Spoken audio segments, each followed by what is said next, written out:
Itong video na to ay kilalanin natin yung sisiw, 6-day-old.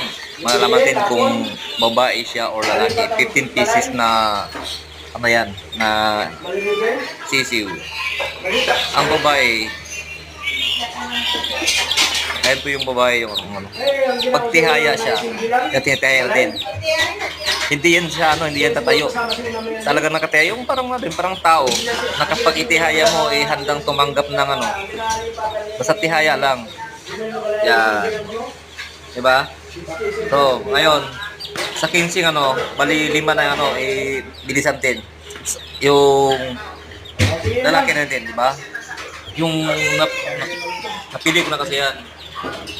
Yan yung pag itihaya mo siya, kapag lalaki, automatic na biglang tumayo. Pero yung babae, kahit anong mo niyan, tihaya, gustong-gusto lang talaga niyan, tumihaya. O, yan.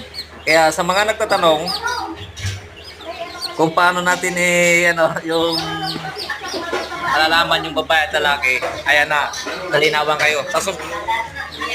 Mag-update ako sa pagdating ng 1 month para ipakita ko sa inyo na may katotohanan yan. Ang kasunod naman po niyan ay yung itlog mismo, alamin ko para bago ipasok sa incubator na lalaki lang talaga lahat. Salamat!